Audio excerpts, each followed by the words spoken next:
Is Aaron Sorkin's return to the small screen after Social Network and Moneyball a home run? We find out today on Variant Edition, and we take a look at the newsroom.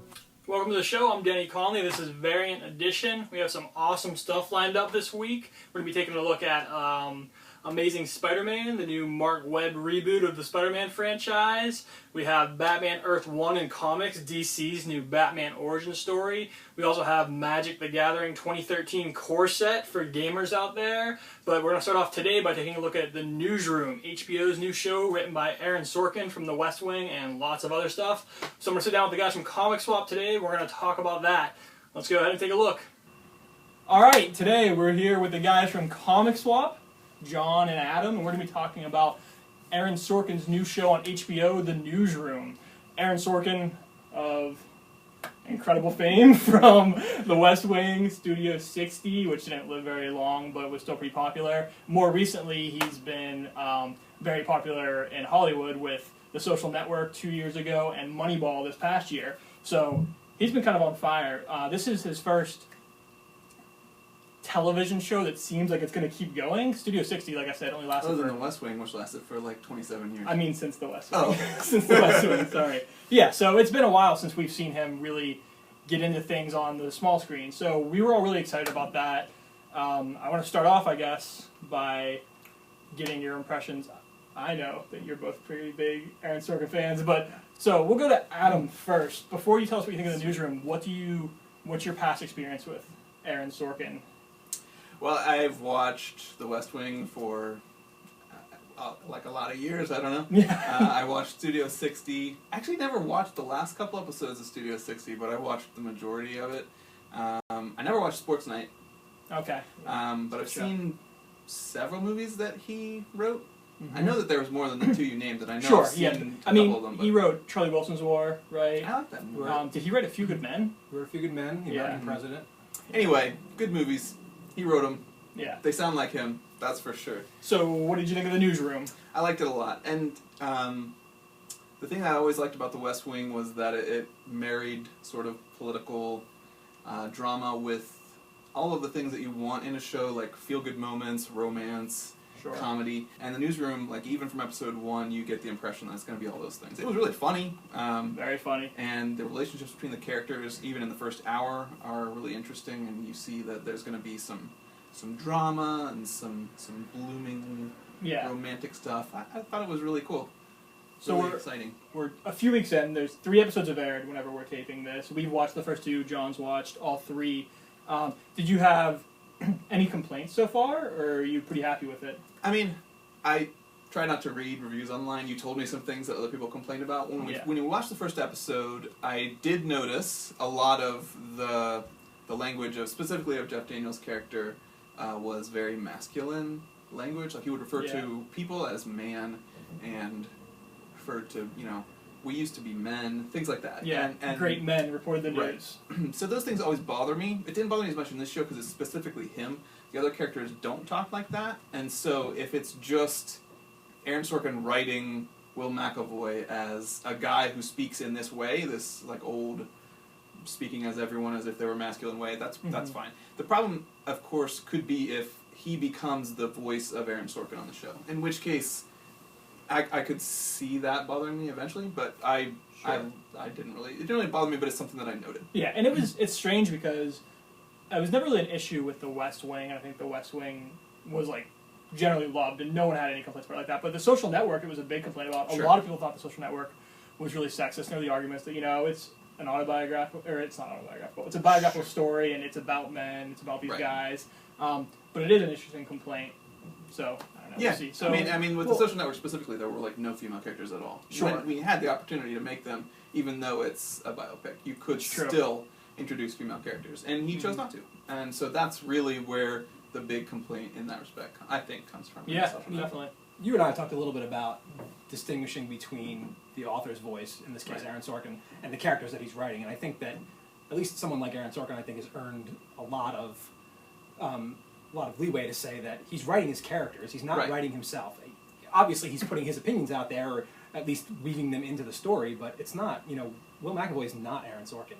You have to distinguish between those things because he can write him however he wants. Like you said, Sure. it could become an issue if Will McAvoy, who is clearly the voice of the show, starts to become, say, too masculine so that it's hitting you in the face every single episode. Right. It might start to wear on you, and then you have to start saying, well, is Aaron Sorkin missing something about not giving other people voice as opposed to giving Will McAvoy voice? Sure, yeah. So, I guess on that note, John, what did you think? First, what's your previous opinion of Aaron Sorkin? And I like him a lot. Sports Night's one of my favorite shows, probably ever. I think it's a really good blend of drama and comedy. It was very short-lived, which he seems to have, besides The West Wing, as far as TV. He hasn't yeah, really they've all been pretty short-lived. So, one of the things I've always loved about Aaron Sorkin is, everyone talks about the way that he writes, that he pretty much creates a language of his own, the way that his characters speak. Somebody like David Mamet's kind of the same kind of thing. Mm-hmm. He writes specifically a kind of way every time he writes. Yeah. Joss Whedon, another one. Yeah, that's perfect. That's a perfect one. So, the characters speak that way, and it's not something that people haven't talked about before. But I think it's actually great. I don't have any problem with it. And the way that he puts in the politics, like you said, it's almost like an expectation now. Maybe The West Wing's kind of spoiled us for that because he did it so well. But I actually look forward to it. I don't, as much of the criticism of the show that I've read about how he's kind of beating you over the face with the politics of the newsroom or the way that he thinks about the media, I actually disagree with that. I think that it's a good thing because he writes in this way that it's not real. It's almost like the way that Bendis writes a comic. It's not real. It's an attempt at being real, and it's a language on its own. So Sure. I think I really like Aaron Sorkin. I mean, that's one of the reasons why I think he's a great writer. So. Yeah, definitely. So, I think it's going to be a 3 for 3. I 100% love the show. I liked Aaron Sorkin a lot going into it. I watched Sports Night, and it was a long time ago that I watched. I would love to rewatch it. It's on Netflix now. I think the whole series is up there, so I might want to go back and rewatch that.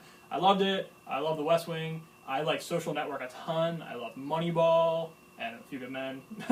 Everything he's done pretty much I've liked a lot. So one of the complaints going into this that I was kind of reading a lot before I started watching it, and that I could see whenever I started to watch it, was that it's really similar to The West Wing and Sports Night, and it kind of falls back on the same kind of format. So it's about people making something. It's about people making a news program instead of people making a sports show, or instead of people running the White House. Right. And it starts, or Studio 60, instead of people making a late night show. It's the same idea, which is obviously something that is kind of like something that he's fixated on, and it starts in a very similar way that Studio 60 starts. Studio 60 starts with someone kind of like having this breakdown and going off, and this is the way it used to be, and this is the way it should be, and things are broken, and then that guy leaves, and it's like the young crew comes in to fix things and make late night the way it should be. And this show is the same exact thing. They come in and they're going to make news the way it should be, but it doesn't bother me at all. Like, I can see people saying that, but it doesn't seem to be a problem for me. It's also 3 episodes in, so I don't have a problem with that either. I mean, we'll give it time. Maybe it could turn into something. It could evolve into something else, but sure. A year from now it could be the same thing, and then maybe you could say it's a problem. Like if it starts to be repetitive, 12 episodes in, then maybe it'll be a problem. But it's 3 episodes. What do people want from Aaron Sorkin? That's what I mean. Like, he has a history of making shows like this, making movies like this. If you didn't like that, then why would you watch it? Sure. I mean, but I don't think that's good enough, right? Because if people didn't like it, there needs to be a reason for them to watch this. Right. So maybe that is a good criticism. Okay. You know what I mean? Yeah. If he's just doing the same thing over and over and over again that people don't like, that's not good. Right. I don't think he's doing the same thing. I feel like you can make broad generalizations, and they're fair. Mm-hmm. It starts with somebody finally telling the truth, just like all the other shows. Yeah. And it's, like you said, it's about people building something, rebuilding something. Mm-hmm. But there's a big difference from the structure of this show and Studio 60, and there's a big difference between the structure of this show and The West Wing. Even though you still have people walking down the hall talking, you still have long conversations and arguments, and you still have the one figure who's going to tell you the truth. Right. Yeah. It's just, this show, more so to me, feels like it is about really about a rebuilding. Mm-hmm. And the way that they frame the time of the show adds a lot of interesting elements to it. True. Yeah. I mean, you guys haven't watched the 3rd episode, but there's a very interesting it seems like a pretty big shift in the way that an Aaron Sorkin show is kind of supposed to work. It seems very different. This more like West Wing than anything else he's done, as far as like a little bit like Sports Night follows this kind of path of the people walking and then sitting down and talking and then walking and sitting down and talking. Yeah. And they do that in this show, but I think that the third episode, there's these constant shifts in time, and there's an overlap of things that have happened in the past and are happening now and that are going to happen in the future, which I think is, I also think that this show already has, you talk about the rebuilding thing, I think that this show alludes to all those things, like the rebuilding of the new show, but a lot of it has to do with rebuilding relationships too, and I think that that's a really big thing. That's what the West Wing did too. Yeah. Like largely.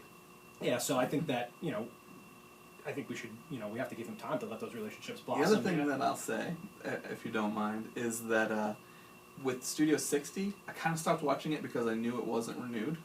Sure. And that was a big thing, is like he's building to something and building to something, and it's never going to get there. Yeah. And this show has already been renewed for the second season. Right. Yep, So you know you're getting more, Yeah. and it feels good to know that. Definitely. Yeah, and HBO has a history of doing that too. So maybe For maybe sure. HBO is the right place for him. I mean, NBC gave him a lot of leeway with West Wing, a lot, and And he gave them Emmys as a result. that's true.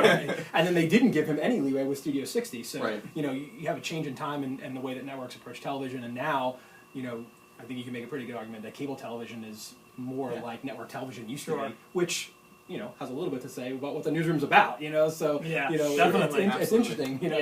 Yeah. To see kind of where he's become and where Will has become, how Will has become. So another good analogy for Aaron Sorkin as a writer and creator. Definitely. Yeah, which is something that he obviously loves to do. Yeah.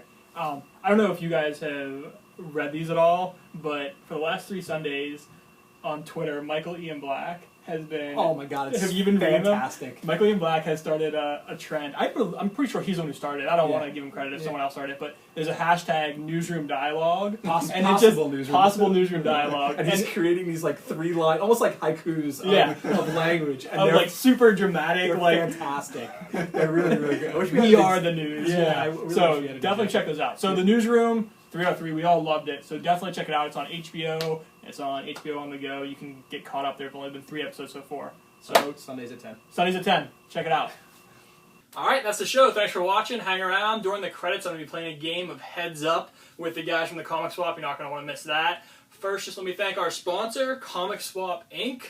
You can visit them on the web at comicswap.net, or you can find their Facebook page. Let's go ahead and get into the game. Make sure you stick around later in the week for Amazing Spider-Man, Magic 2013, and Batman Earth 1. We'll see you then.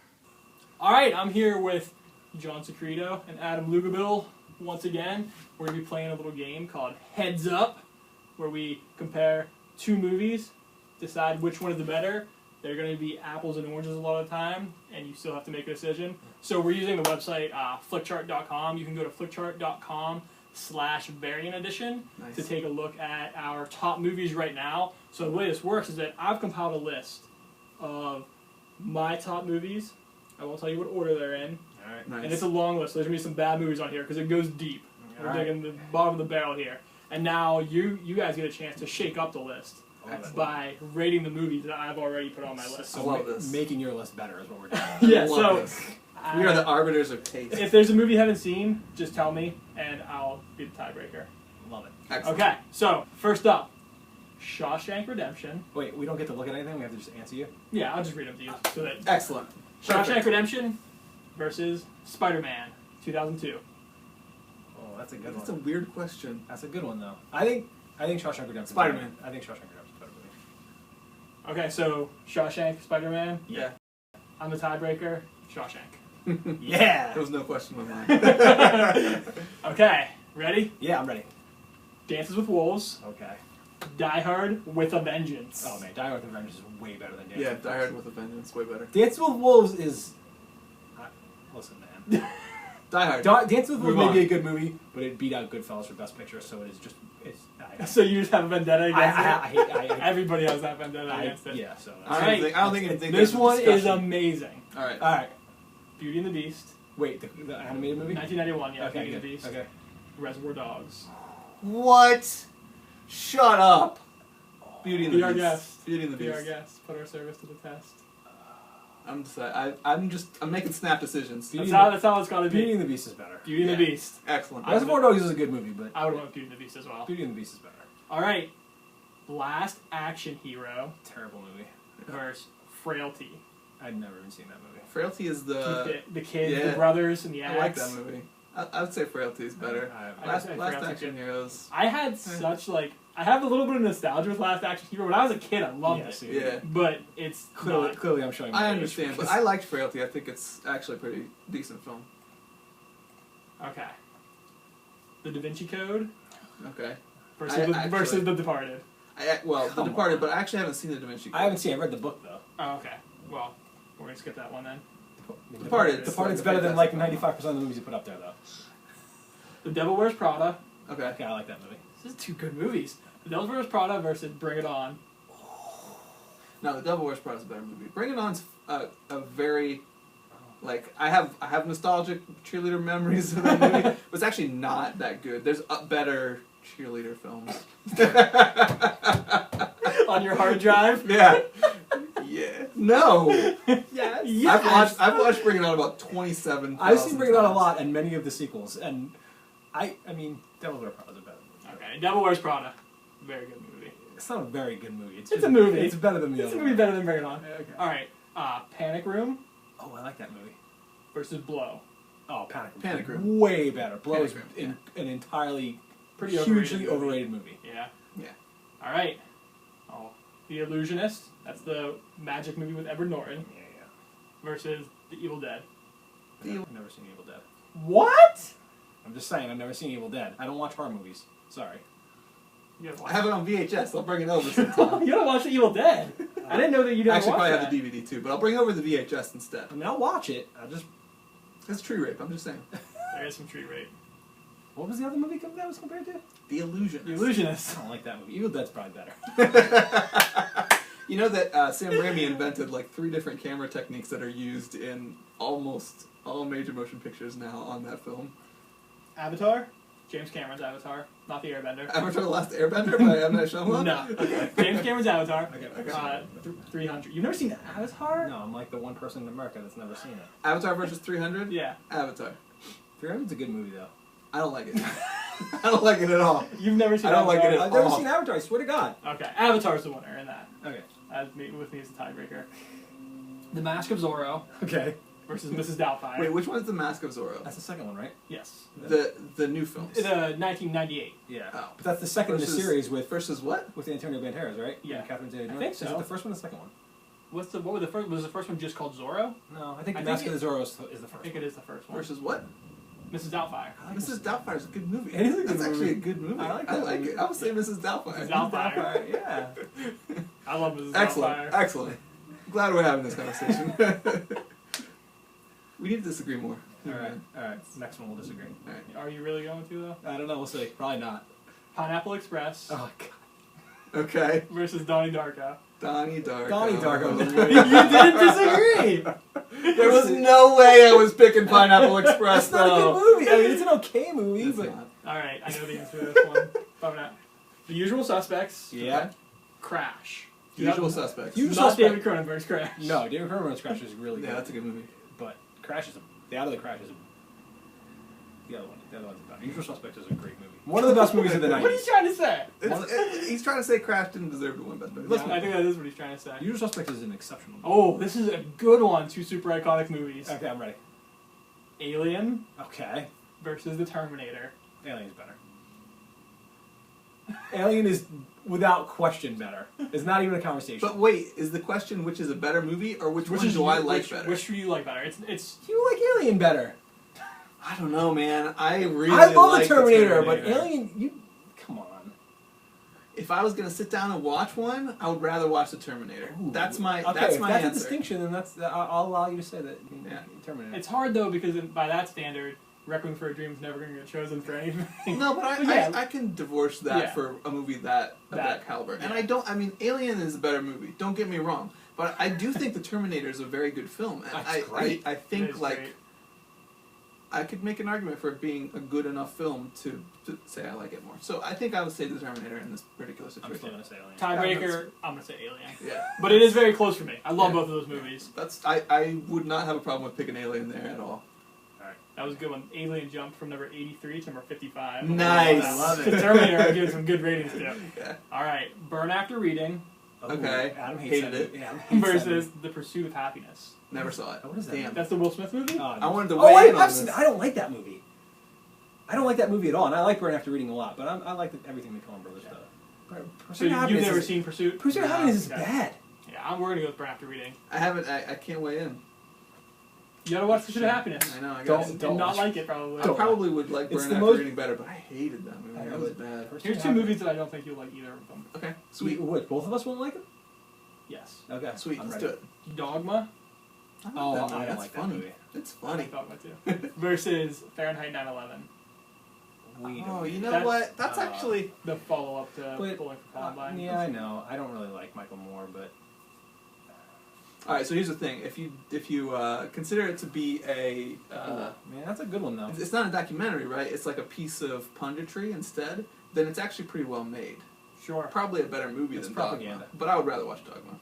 I would rather watch Dogma too. I don't really like Michael Moore at all. So. Yeah, I know that. I bet punditry can be propaganda. No, Like, no, it's that's- fine. I mean, he's very good at what he does. I just don't like him. The problem with all those films is that I'm a they're screaming liberal Democrat, and I don't like him. I understand that. I do. But you have like a thing about purity of film and. True. Okay. I just, yeah. Last one. Last one. I'm ready. one. This is too much fun. Yeah, All right, let's go keep going. Conan the Barbarian. Oh, that's good. 1982. I like that movie. Versus 10 Things I Hate About You. Oh my. I don't like that movie. I love it so much. Anyway, Conan the Barbarian's amazing. Are you kidding? I like 10 Things. I hate about you. You gonna go with 10 Things? You're gonna make me decide this one? Well, I know where this Listen, is going. Conan's I good. love 10 Things I Hate About You. Tony, so but much. Conan is like very. It's amazing. It's like. Crush your enemies. It's like very campy though. It is campy, but so is Evil Dead. So is 10 Things I Hate About You. It's not good.